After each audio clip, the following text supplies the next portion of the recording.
Welcome to the Leadcast. I'm Jonathan Minold, and this is a podcast where I profile leaders from across the BC Public Service. The idea is I'm kind of curious about what makes leaders at all different levels tick, how they moved ahead in their career, and what's important to them about being a leader in the BC Public Service. Today I talked to Kashi Tanaka. He's an executive director in the Ministry of Finance, and we talk about his upbringing, his world travels. We also talk about, actually, now that I'm thinking about it, we talked a bit about him choosing the wrong career path. He was gonna be an engineer, and we talk about how that didn't work out so well, and he ended up traveling the world for a couple of years to figure out what he wanted to do. On a more personal note, we talk about maintaining good mental health throughout stressful times. And what I really appreciated about our conversation with Kashi is he actually opened up about a time when his own mental health was not so great, and the steps he took to address that. He's a really smart guy, funny, a good storyteller. I really hope you enjoy our conversation. So I do want to go. I do want to go back to the beginning with you before we get into the development of your career and at the Ministry of Finance and in the BC Public Service more generally. So Kashi, where did you grow up? So I'm a BC boy. I was born on Salt Spring Island, and my parents were a couple of hippies living on Main Island in the Gulf Islands. I was there till I was 3, and then we moved a little bit while my parents were trying to find work, and we ultimately ended up in Chilliwack. And both my parents were teachers. My dad taught at the Seabird Island Band School for 25 years, sort of took it from a 2-room schoolhouse to the year that he retired, they graduated their first 2 students from grade 12. And my mom was a part of the First Nations learning program out in the Upper Fraser Valley. She worked a little bit in the public school service. Mm-hmm. But that's where all my formative years were. We're out in the Upper Fraser Valley. And then after that, I graduated from Chilliwack Senior. I did a year of university at that point in time, UCFV, the University College of the Fraser Valley. Right. And then realized that university wasn't for me at that point in time. And so I spent 4 years traveling and learning a little bit about myself and trying to learn the value of a dollar and stuff like that. Right. And then when I got back, I was a lot better prepared for the rigors of university and also understanding like what I wanted to do at that point in time. So I switched from thinking that I wanted to be an engineer to thinking that I might want to go into commerce, and then ultimately I found myself in political science. And I did after another year at UCFV, I then moved to UBC, did my undergrad and my master's there. Yeah. So when you did your first attempt at university, let's call it, like how did you know you weren't prepared? Like what did that look like? Oh, my marks helped indicate that I probably wasn't ready for university at that point in time. Okay. So I managed to pass everything, but having gone through high school and not had to worry a whole lot about studying and being able to write papers the night before, I got my ass handed to me pretty quickly at university because just the standard was a lot higher. Yeah, it's funny you mentioned that actually, because the same thing happened to me when I went to university. I've always been a fairly good reader and writer, so I could do those last minute assignments and kind of like sort of charm my way through some essays, like in English and history, and I could write well, and so that helped me a lot, and I didn't need to study a lot, but math and science I always sucked at, because you actually need to kind of know what you're talking about and practice, right, those skills and do your homework. So in university I found the first year really kind of disorienting, actually, because I was used to getting high marks and not really trying all that hard. And it was hard. I should have gone to community college, I think, before going to university, because it was too big of a jump for me. Yeah, that definitely resonates with me. Yeah. I went into an engineering program. The first time you went, like the first, and it's really a rough program too. Yeah, and really for no better reason than it was the most challenging program at the school, which is not a good reason to go into a program, because you want. I mean, sure, challenging yourself is fantastic, but if you don't have some passion, university can be a very lonely and solitary experience. And if you don't like what you're doing, you're just not setting yourself up for success. And so that first year of doing a whole bunch of maths and sciences and not having the background or the experience in actually knowing how to study made it a really difficult year. And like I said, I did manage to pass, but like pass is the operative word there. A lot of my courses. And I was really fortunate because I lived at home that first year. I had a few scholarships. I didn't go into debt my first year. And so it meant when I came out of that year, I had some options. And one of those options was I don't have to go back. And there's kind of this blank slate in front of me. I can go do something else. What was that decision like when you were what was that decision like? It was actually my best friend at the time. We'd both in grade 11 had the good fortune of being selected to go on Rotary exchanges. So he'd gone away to South Africa and I'd gone to New Zealand, and we knew each other beforehand, but when we came back we had to redo grade 12. We had to do our grade 12 year, and so we kind of connected because we were these two guys in the same boat. We were in a new grad class, having had our previous grad class graduate the year before us, and so we became really good friends. We also had very similar experiences in our first year. He was at SFU, I was in the Valley, and neither of us were really enjoying it. And I know the exact moment where we figured out that we weren't going to do this. We were sitting in his parents' hot tub and sort of reminiscing on, like, this was kind of fun, but also a bit of a waste of time, and what are we going to do? And university, you mean? Yeah. And somehow we just started talking about, well, like, wouldn't it be awesome to go back to where we'd been before? And I was like, yeah, I'd love to go back to New Zealand. And he said, well, I want to go there. Let's go. And huge weight off my shoulder, and realizing that, yeah, I can go do that right now. I'm 19. I have no debts, no responsibilities. This is the time to go do that stuff. And so, yeah, we spent a few months working and saving up money. When I think about what we left Canada with, it's comical. How much money did you have? So I arrived in New Zealand with about $1,000. Oh, wow. With the plan to travel for 9 months. But so the plan, I mean, you had $1,000. So were you going to, I mean, even by those days' standards, it's not a lot of money. So were you going to, like, work your way and travel? That was the idea? Yeah, okay. We were always planning that we were going to be working. Okay.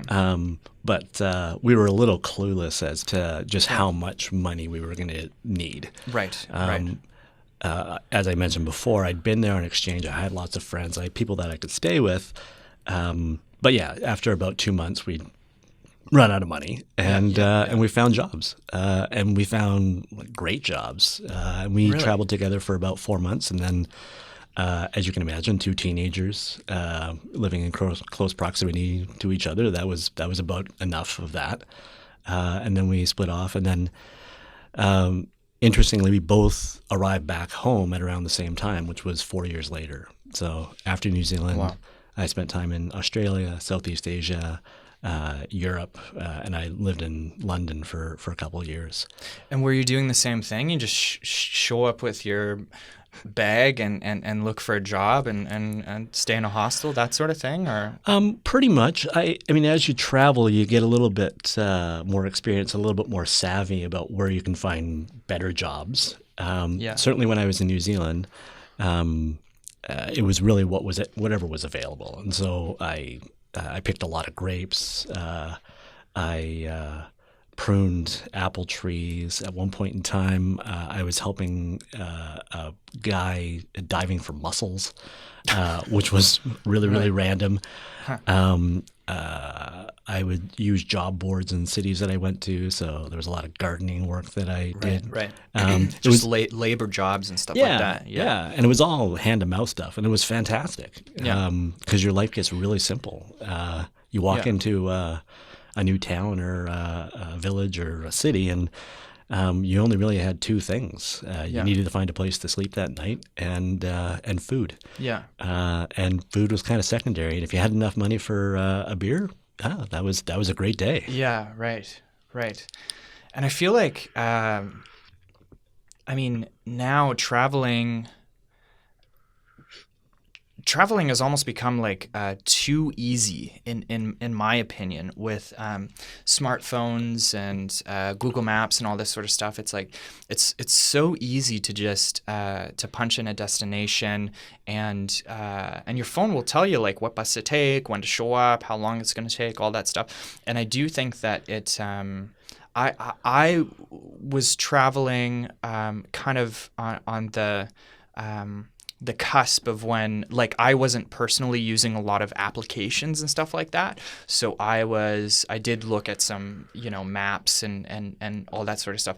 But that must have been like a real adventure. Like, because you didn't have a smartphone or even an iPod or a laptop. You just had what, like a paper map? You just show up and look at the map they have at the hostel, I guess, right?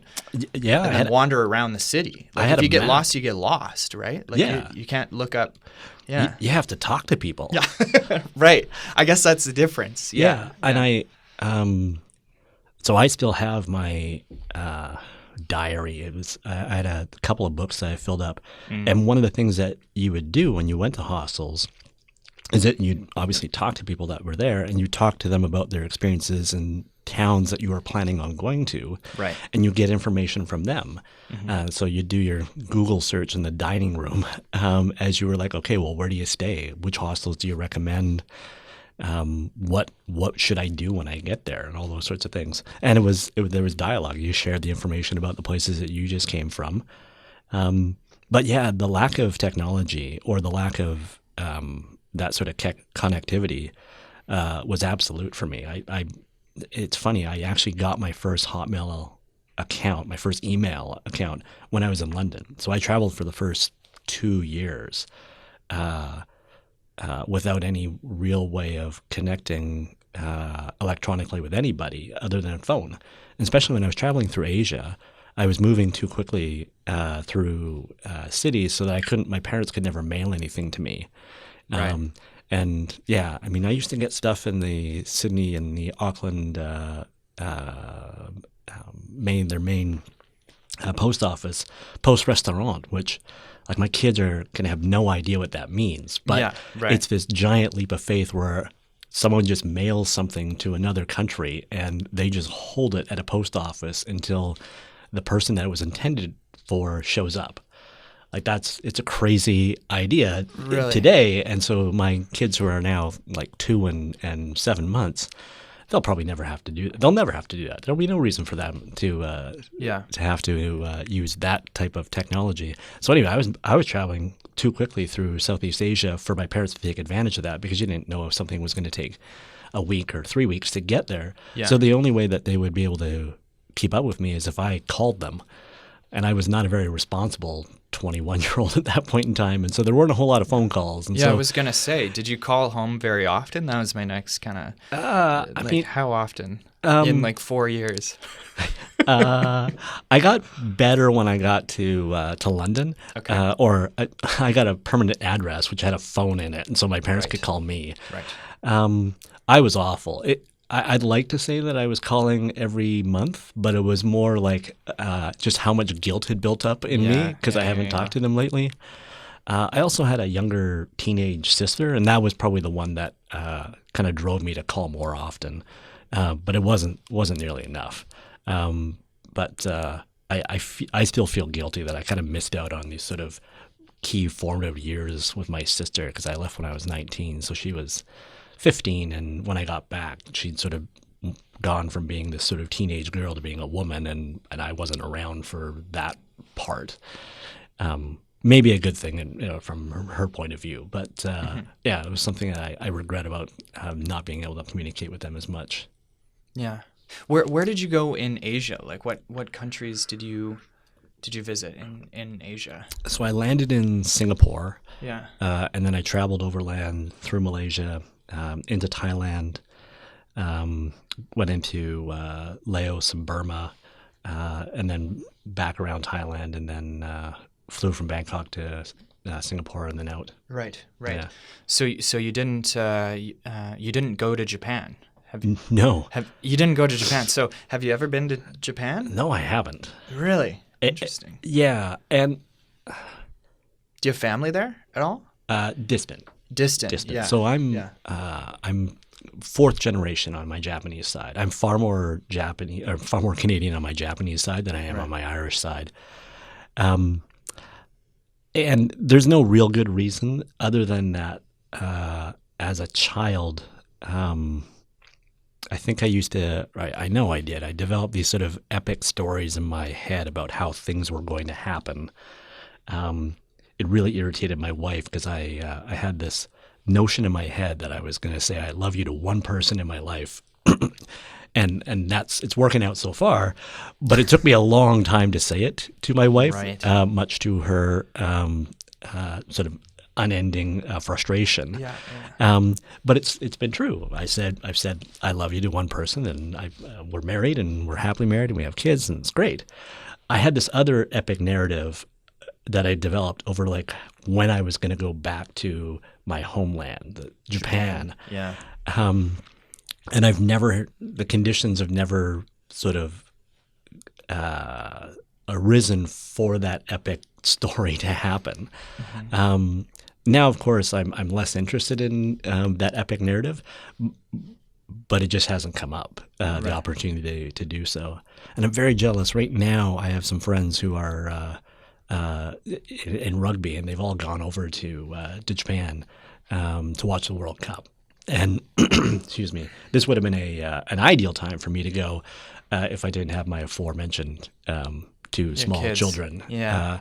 And the wife who loves me right now would love me a whole lot less if I was to suddenly decamp for 2 or 3 weeks and follow Canada's rugby team around Japan. Yeah, I like how you qualify that with my wife who loves me right now. That's good. Yeah. So jumping ahead a bit, when you got back from traveling, then you took a second go at university. And so this time when you went, like what courses were you taking? You didn't go back into engineering, right? Because that is no. Yeah. So as I mentioned, I was poor the entire time I was traveling, and that was fine. Hand to mouth stuff, right? Yeah. I was happy. I mean, and I wasn't uncomfortable. I never starved, but I didn't have a ton of money. And when I came back, I didn't want to be poor anymore, and so I actually went into commerce for my first year back. And it once again just took me a year to figure out that was not the right course for me. I did well in those classes because I was dedicated. But I'm not a capitalist. I'm not very entrepreneurial, and I would be terrible at sales. And so all the things that were sort of available to me as sort of options or pathways in commerce, none of them really resonated. And I realized that at that point in time, I had this sort of realization that I just needed to get a degree. And that when I looked at needed something. Yeah, when I looked at the stats, like 95% of people who are graduating from university got jobs. And I needed to stop worrying about the fact that if I needed a degree with a name that had a job out there. So engineering. Mm-hmm. Like you get an engineering degree, you can go be an engineer. Yes. You get a commerce degree, can you be a commerce? Well, no, but you go be a banker. Like there was a sort of really direct correlation between this education and then this job. what I was passionate about was political scientists. And yes, there are political science, and yes, there are political scientists in academia, but there's no one outside of academia who's doing that job. But it's something I really liked. It was something I demonstrated some aptitude towards in terms of my coursework.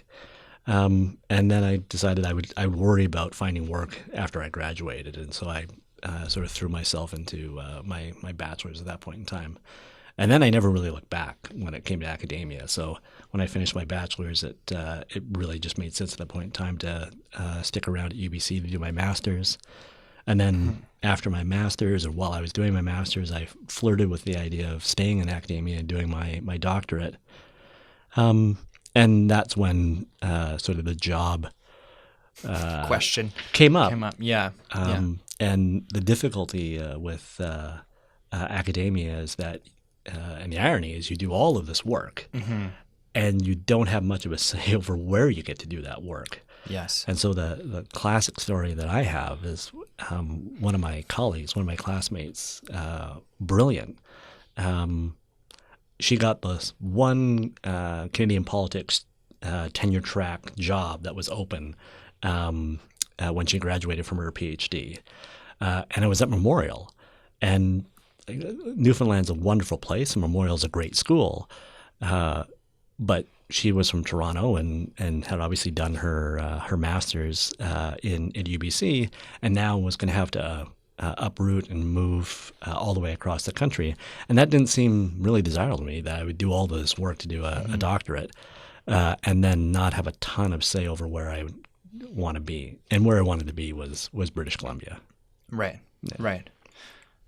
So you basically you started taking courses based on interest in your when you were doing your undergrad. Yeah. Was it at UBC? Yeah. Were you at UBC? Yeah. So by this point in time, I transferred from UCFV. I did my third and fourth years at UBC, and then did 2 years. Took 2 years to do my MA there. Yeah. Okay. And so you're just taking courses based on interest and kind of hoping that it would all work out, because everyone at that time that was graduating was getting a job. Everyone graduating from college or university was getting a job, which isn't so true anymore. But no, it's less true. I also figured out that, like, if I could survive for 4 years traveling around the world, that I could probably figure it out. Yes. That I wasn't going to be destitute or living in my parents' basement for a decade after I graduated. Right, Yeah. right. And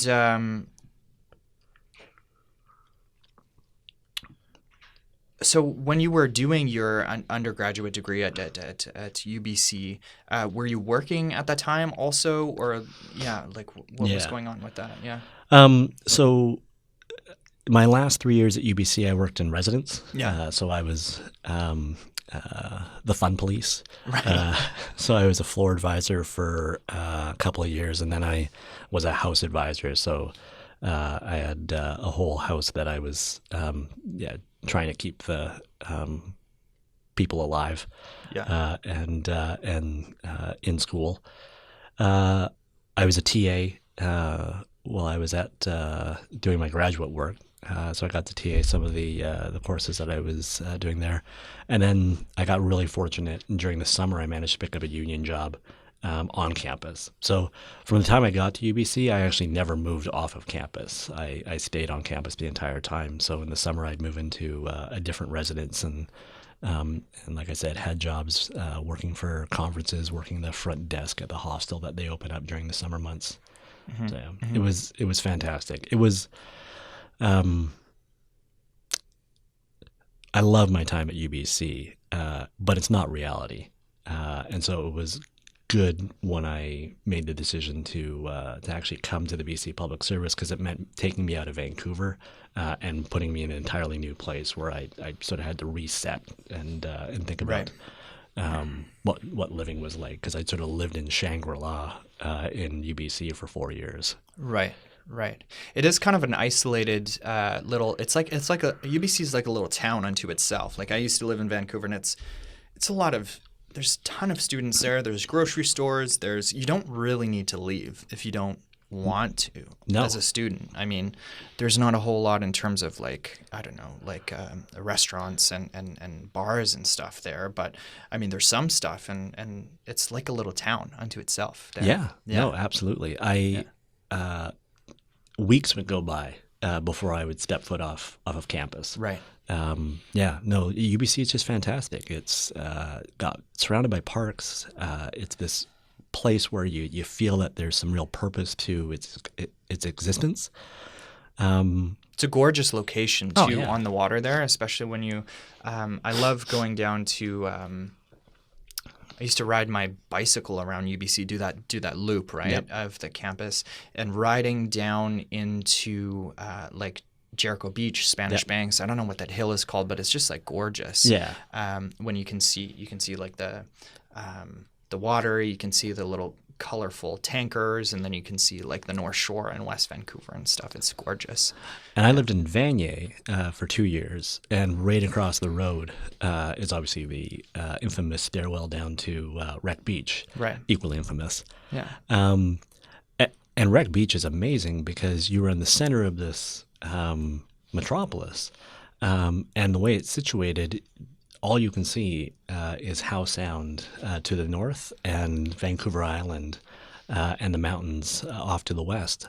And you really feel like you're in a different world while you're down there. And so, like I said, there wasn't a whole lot of reason for me to leave UBC while I was there, which made it good that I actually left the city entirely when I actually found work and moved on from my academic career. Yeah, yeah. And I do remember how I came to know you was you made a blog post on the At Work site, the BC Public Service intranet site, about as a young man getting to know yourself a little bit more and dealing with stress and some mental health stuff. Can you tell me a bit more about that? Was that during that time, or what? You're quite the insightful journalist here. I've told you that my time at UBC was fantastic, and you've immediately brought a fact saying, well, wait a second here. You actually said at the time that UBC was pretty tough at times. Yes. So UBC was the first time, I dealt with depression and anxiety-related symptoms for a number of years. I want to say probably in high school, but certainly towards the end of my traveling year, my last year that I was in London, I definitely started experiencing some of the things. So throwing up was a big one for me.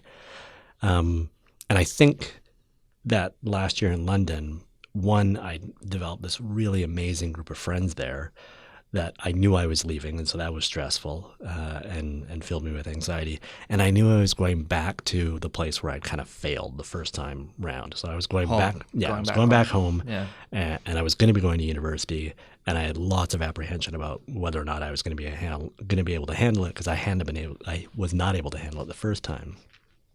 And then when I got to university, I was really driven, and so developed some of these weird habits I talked about at my blog where I would literally throw up before every exam, to the point where I would almost feel uncomfortable if I didn't throw up. That it was just something I needed to do. And as soon as it happened, I felt clarity. My mind sort of sharpened up a little bit, and I went in and wrote whatever exam I had to do. So before taking a test, like right before, Yep. you would go into the washroom, throw I up, would and I would sit down at my desk or wherever we were sitting, lay my stuff out, take a breath, get up, go to the washroom, throw up, and come back, and I'd be ready to go. Yeah. Interesting. I then started throwing up like for a lot of other things too. So anytime sort of stress started to build up, it sort of became a bit of a release for me. And then the sort of main trigger for me was in that last summer before I was leaving and then coming to Victoria.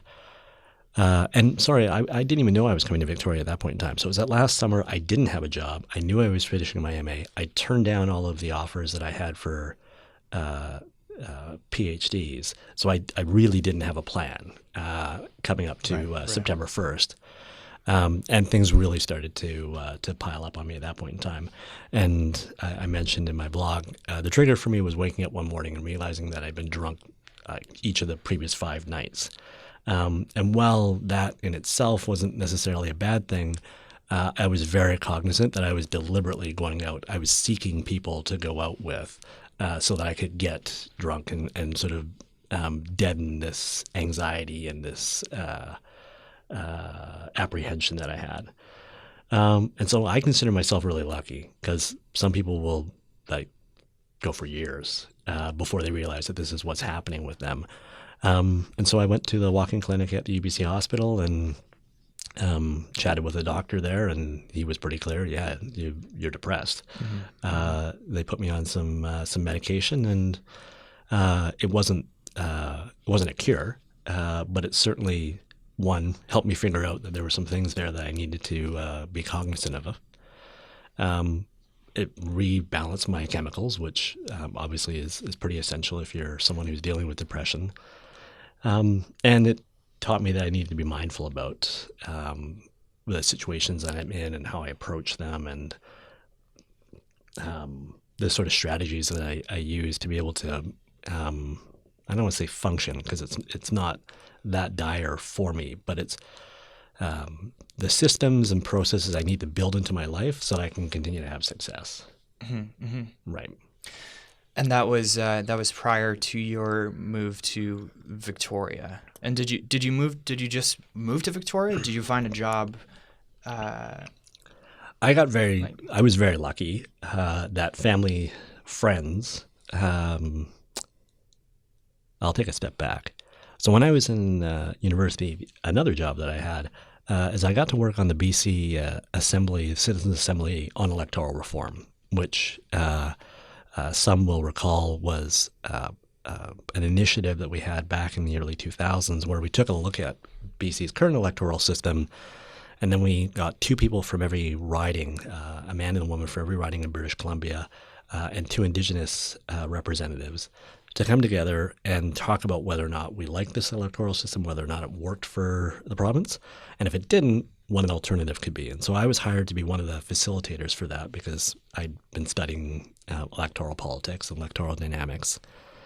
And out of that came this recommendation that, no, we should change from first past the post, and we should go to the sort of hybrid model that they developed that sort of looks very similar to the New Zealand and the German models. And after that, I got to do a little bit more work, which was going around to various communities and giving presentations on what the process was like and what the new electoral system that they're proposing for. There was a referendum that happened, and so we were doing some education leading up to that. And the area that I got to do the presentations on was the Gulf Islands. My parents had moved back to Main Island, having raised the kids, and the kids moving out. They decided that they were done with the Upper Fraser Valley and the air pollution, and so they moved back to Main Island to be hippies again. And resume life. Exactly. Yes. Yeah. The 20-year interruption of children was over, and they could go back to what they wanted to do. They took a child rearing sabbatical. Yeah. And then went back. Okay. Yeah.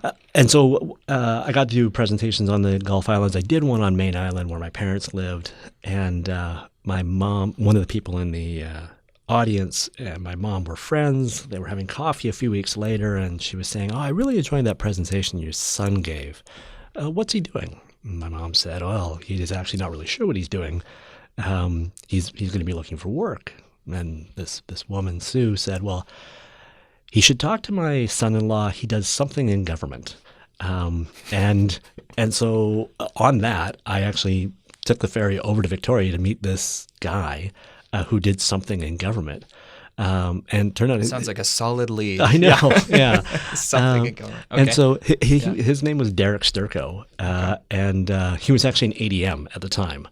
And we hit it off, good conversation. He said, "I can't give you permanent work, but I can give you a 3-month contract. We have some research work that we need to do. Why don't you come over, and we'll see how 3 months goes, and then go from there." And it worked out really well for me. I did that 3-month contract. I did another one within the branch that I've been hired into, and then applied for and won a job. And that was sort of the start of my BC public service career. Right. And was that all with the Ministry of Finance? Like, have you been with finance the whole time, or no? No. So I started in the gaming policy enforcement branch. Okay. And I was there for 4 years in a few different positions. And then I moved to social development. And I was in social development for 6.5 years, and now I've been with finance for just over 4. Right. It's so interesting to me to dig into where people have come from and how they ended up where they are now, because it's not. That doesn't It's seem not like always a straight line, No. right? It's kind of like and for myself, like I work for the Ministry of Children and Family Development. I still am a trained social worker. That's what I did for my undergrad. And but when I graduated, there were some limitations on hiring at that time, and so I wasn't able to find a job in my field. And I remember coming to the end of my my practicum placement, which is like a co-op, an unpaid co-op, basically. Right. And I had a couple of weeks left, and I had applied for a bunch of different jobs that weren't social work jobs, but were BC government jobs. I just thought I'll get in somewhere, and then, when a social work job comes up, a job in my field, I'll go take that. And the first job I got was actually as a court clerk. And I was a court clerk at the Victoria courthouse, and so my job basically was to, like, I had one of those, like, it's almost like a dress or a muumuu that you wear, almost like over top, like the black, and then Very stylish. little white tie, Yeah. And so I sat up with where the judges sit, and I handed up evidence, and I called different matters, and so that was my first job, and part of the job was going to get the judges from their chambers also. Right. So I got to know the judges when we would walk down the hall to the courthouse, or to the courtroom. And I would basically just make small talk with them along. So it was a pretty cool, even though it's a entry level job. I don't know what it's classified as now. Back, I think I was like a clerk 9 or something at the time,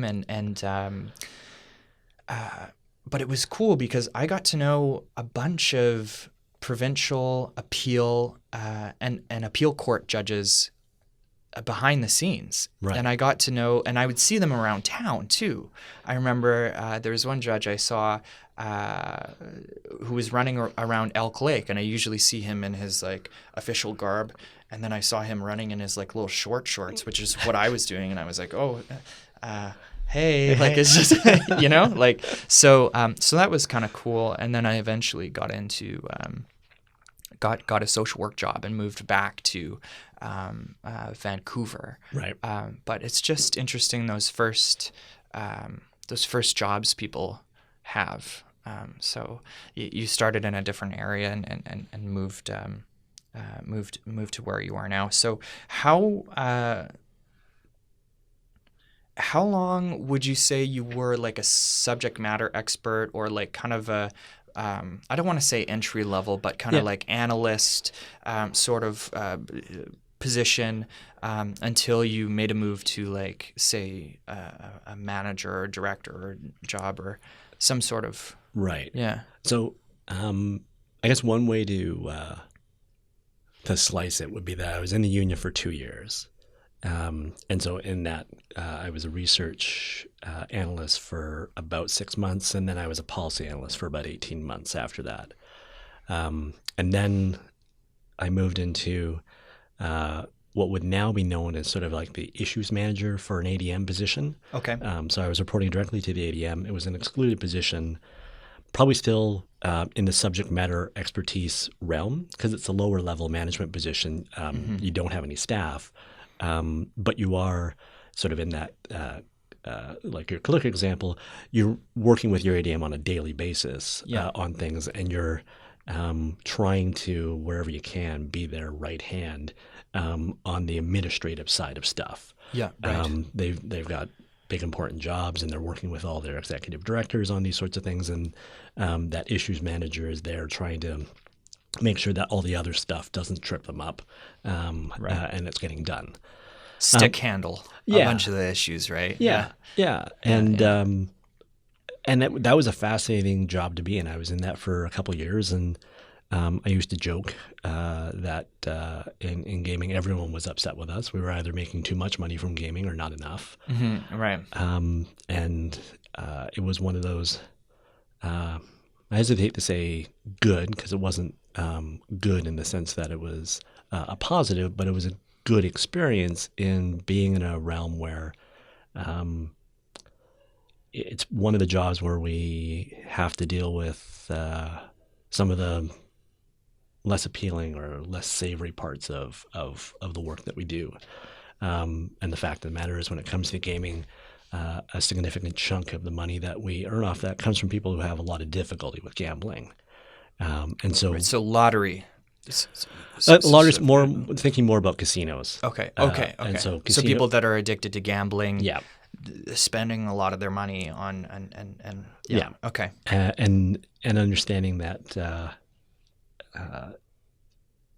we're still better off having government run gaming enterprises, because if we don't, we know that prohibition doesn't work, and that activity will just move underground, and then it's completely removed from the eye of the public. And the other option, I guess, is privatizing it, which builds in a profit motive for companies, right? And we have that here in the province, where we have private corporations running the casinos, overseen by BCLC, which is a crown, which really has profit as its bottom line motivation, and then overseen by the regulator, the Gaming Policy Enforcement Branch. So it's a complex environment, and on the one hand, you have this strong motivation to earn more revenue, and on the other hand, you have the social responsibility or the social license that we're trying to maintain with the public, in terms of how do you deliver something like this that's sort of in the vice realm, in a way it's responsible. And the same issue that the folks in liquor and I was just going to say, same thing with people, with selling alcohol or any substance, really. Same with cigarettes, and we know what sort of damage it can do to people that have problems controlling their impulses, but yet, to what extent do you take choice away from people? There's a lot in there. Yeah. So it was, like I said, fascinating place to work. And so while I was in that role, and this explains where some of the linearity in my career comes from, even though I've worked in very different areas of government, I started writing the business plan for our branch, and remembering that in Solicitor General and in Attorney General, branches and divisions are flipped around. So branch is the big unit, division is the small unit. I don't know why that exists, but anyway, so I'm writing the business plan for the branch, so the entire organization, and I liked it. And then I was tied in with what the ministry was writing for their service plan, and so I was contributing to that.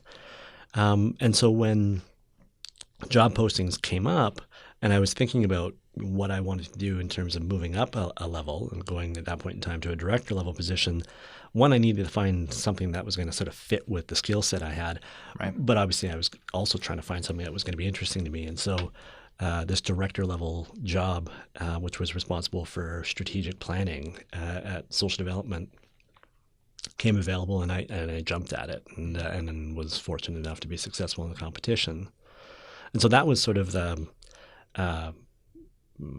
sort of pivotal moment for me, realizing that this was going to sort of be the lane that I was going to be driving in for the next little while. And so having done that job for a number of years, decided that I had some options. I could either go laterally at that director level and sort of expand my portfolio, or I could move up probably one more time up to the ED level and stay in that sort of planning world, And then I'd have to think about how I was going to broaden my skill set and move laterally to other ED roles at that Right. point in time. So when you talk about, I'm just gonna pour myself some water. Do you want some more water? I'm Good. good. So I'm curious about when you talk about moving up, is that something you knew you always wanted to do, you know what I mean? Or is that something that someone else saw in you and was like, I see you have some leadership potential.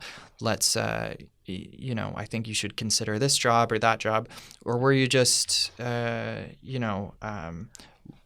at different jobs and think, you know what, I can do that job. I can do that director job. Like, was it internal or externally motivated? Moving up. I mean, yeah. I think I've always been driven to challenge myself, and so moving up will be a natural one. I told you I went into engineering for no better reason than it was the biggest challenge I could see. Right. And so I think that's sort of inherent with me. The director job, though, I was very fortunate that I've been able to work with a deputy for social development on some things. And so she actually pointed out that job to me and said, this is something that you're already doing. You really should take a look at this job. So yes, I was given a bit of both. It was a bit like you were ambitious and you were taking on work with extra responsibility, and then someone pointed out this job to you and said, hey, take a look at this maybe. Yeah. So I definitely got nudged a bit on that one. Okay. I wasn't nudged on my last one. Other than that, I'd been in the job for 6 years, and so there was a realization that I'd come in with been given a mandate, sort of filled that, done all the things that I was supposed to do, stabilize the work unit I was in, and was sort of ready to head off to the next challenge. And then probably about the same time that you ran into the hiring issue, I ran into the hiring issue where I was probably ready to move after about 4 years, and there was just nothing available.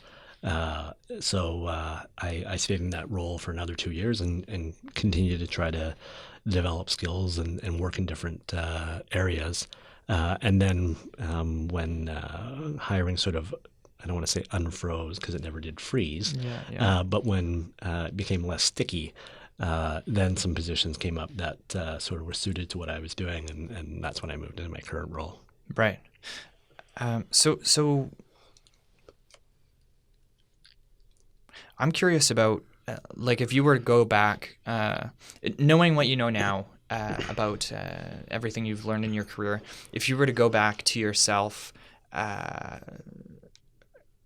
in those first 4 years in government, what advice would you give young Kashi? What would you say about, like, and it could be about government, about life, about moving up, about whatever it is. Like, what would you go back and tell yourself in those first 4 years? Well, the last question you had actually provides good segue for this. So one of the things that it's interesting how I had this blind spot because I was aware of it looking down, and I was down in a disrespectful way, but looking at the cohort coming behind me, so the millennials. So I'm definitely I'm solidly a Gen Xer. Yeah. And looking at the millennials and thinking about sometimes the frustrations that we'd have, that generalizing here, that millennials would understand that there are rules, but I'm a special case, or you need to consider this context for this situation, and how you address that as a leader and how you sort of how work through those sorts of things. What I was blind to was the generation above me, baby boomers, and so you talked to me about my ambition and what drove me. Early on, I didn't make much secret of the fact that I wanted to be ambitious. And I would say that, at some point in time, I want to be a deputy minister. And you would tell that to people? Yeah. You're like, yeah, that's what I'm going to do. Okay. Which is interesting because when I talk to Gen Xers, like people, my peers, they'd be like, yeah, that's good. Like, oh, so what are you doing? Like, how are you figuring that out? And I talk to millennials. The big long-term goal. What are your things? I'm not saying all of them heard this, but some of the baby boomers heard, I deserve to be a deputy minister. And that it's where I think I'm going next, which is, patently ridiculous. So did you run into some issues with like when you would Absolutely. say that? Absolutely. And some more senior people would be like, okay, little whippersnapper, just hold your horse. Like, is that the sort of thing you would run into sometimes? Well, even worse, they wouldn't say that to my face. Oh, okay. And Yeah. we don't do them as much anymore, and some organizations still do them. But we used to do something called review boards, Okay. which were an interesting evaluation tool where your supervisor will go to a review board, which was their peers, and they would review you. You weren't in the room, and you would need to put some stuff together. And so the last review board I went through, and like I said, we haven't done them for a number of years, I got torn apart. And Yeah. the crux of it was that there was obviously some really valid stuff there about some of the things I needed to work on, and that I took to heart, and I've tried to incorporate it in the way that I lead.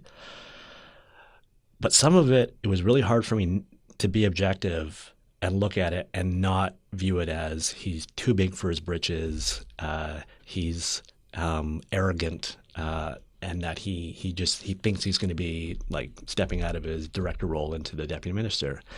And I mean, part of the fault maybe is mine, because maybe that's the way that I was saying stuff, that it was coming across. But like, that's not what my plan was, and it's not what my expectation was. I can just picture them behind closed doors looking at the file on you and just being like, who does this guy think he is? Like, right. And I'd written into you're my not even file, in the- and they're like, what's your career ambition? And I'd written deputy minister. Like, that's where I want to get to at some point in time. And so I'm going to this review board, and I'm putting this stuff together being like, help me get there.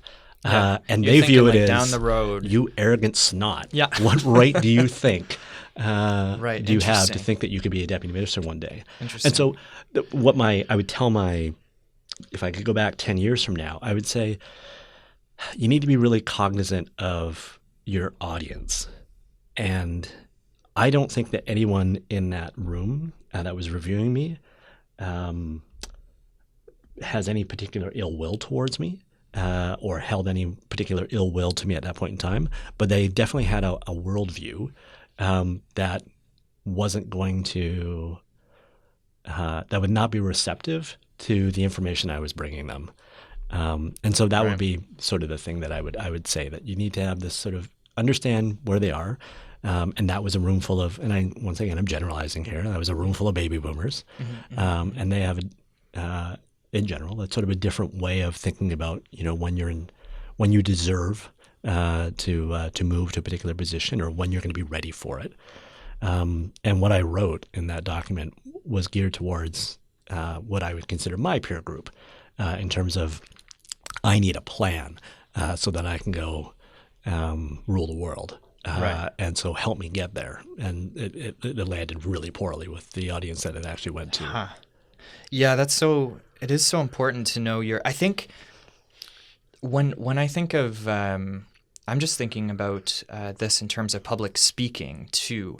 And when I think about some speeches I've heard, or people talking on panels or whatever, the things that land the worst or land flat, or maybe even offend people or whatever, are when someone is talking to the audience and doesn't realize who they're talking to. I don't mean like who you're talking to is in like some, some high up people. I just mean knowing your audience, what the context is, what their backgrounds are, how they're going to, how they're going to interpret what you're saying, what is the likelihood that they're going to, attribute what you're saying to, your character, thinking you're some hot shot and they don't see you that way, or whatever it is. So that's good to know. Know your audience. I think that's good advice. What would you? Is that similar to the advice you would give to someone at the beginning of their career in the BC Public Service, I mean, that's advice you would want to give to yourself specifically early on. But someone who's like just getting hired, just starting out, or maybe in the first few years of their career, what would you say to new hires? Like at this point in time, I guess they're millennials or even younger. Yeah. Yeah. So I've been asked this a couple times recently, and I think you're probably a good example of this, where to start your BC Public Service career, you just got to get in. And so you've indicated that you went into justice and you worked as a court clerk. And that obviously wasn't the job that you'd been sort of aspiring for, and obviously not the job that you spent your entire career or your academic career preparing you for, but it got you in. Once you're in, you get to start making some decisions. And so my recommendation is less about that first job you get, because really do whatever you can to get into the BC Public Service. But once you get in there, people have asked me, oh, should I do this job because it sets me up for this, or should I do this job because it's at a higher level? And my recommendation is do the job or apply for the job that you know you're going to be passionate about. Mm-hmm. Because the job that you're passionate about, you're just going to do well. And the people that are working around you will understand that this is something that you're really into, and your best self will be put forward. Mm-hmm. I mean, I could spend the entire afternoon talking about people that I've seen move into jobs because they liked the classification but not the work, and then they get there and they're not inspired and they're not happy, and you know that the second they arrive there, they're looking at what their next job is, and that's sustainable for a little while, but it's not sustainable for a long time. And then if you end up in a position where you're just not happy, and to be quite frank, maybe you're not ready for it, you can actually really slow down or limit your career at that point in time if you've accelerated to a spot where you're actually not going to be performing because you're just not that interested in or not engaged with the work that you're doing. So my recommendation would be, and I get it, comparison is the thief of joy. It's natural for you to look at positions and compare them to what your peers are doing, and compare salaries and compare how many people you're supervising or who you're reporting to, all that stuff. I get it. But if you really want to, one, enjoy your public service career, and two, actually progress in and I'm going to say healthy way, find jobs that you are really passionate about. And that really interests you, and you know that you can sink your teeth into, and that if you're able to ignore all the other stuff around it, that it's something that you're going to want to wake up every morning and go and do. Right. I think avoiding the comparison with peers is a tough one, and I think it's something that I'll be honest, it's something I've struggled with. I think it's something a lot of people struggle with, is when you have a look at, people that are around your age, or that you graduated with, or that came into the BC Public Service at the same time, or when you look at your team, this person came and Matt is coming by and giving me the, we got to wrap this up. We got this room booked for something else. That's all right. We'll let him interrupt us and come in the room. It'll be a raw recording. So okay. Yeah. What was I saying? Comparison. Yeah, I think that's a tough one, because it's natural, especially if you have like any sort of competitive sort of aspect to your personality.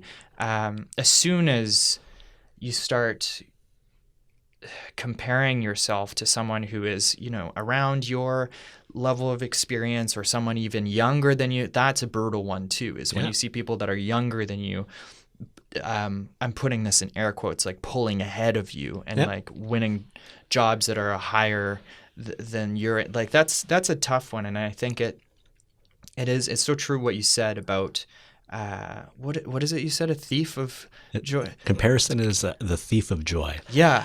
That's great. One of my colleagues said it to me, and it was like a bomb going off in my head. I was like, oh my God, you're absolutely right. Yeah, I don't know if it was her quote, but I try to keep it in my head. So there is no trick to figuring out how to turn that off. I will mention that last summer, I was in a really serious bicycle accident, and I broke 4 bones in my back, broke my clavicle, and I was in hospital for a week and off work for a number of weeks afterwards.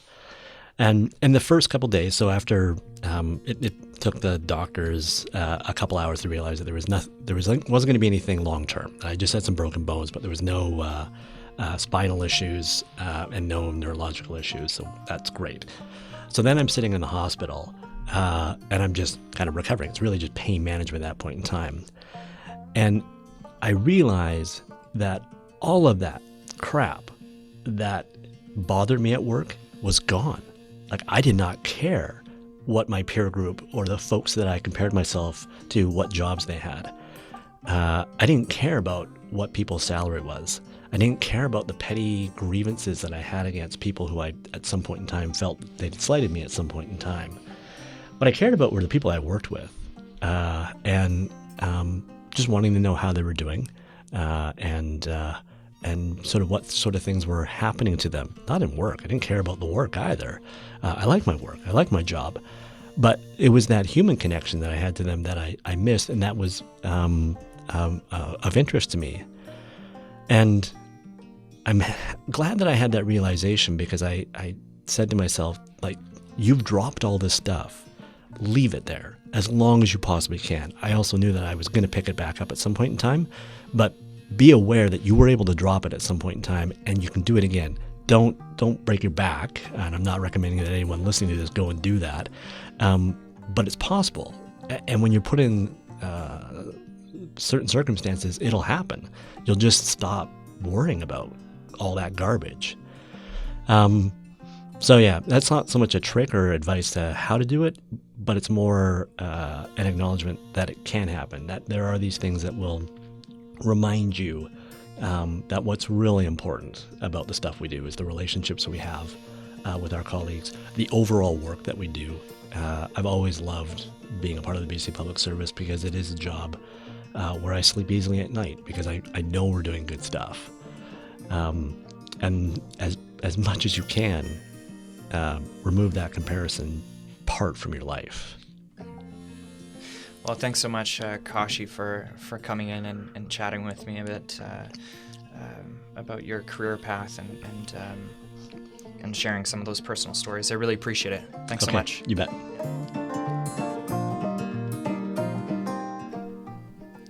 Thanks for listening to Leadcast. I really had a great time talking to Kashi, and sincerely enjoyed some of the personal stories he had to share, and I hope you did too. If you're interested in following along and listening to more conversations, feel free to follow along on the blog and tune in for the next episode.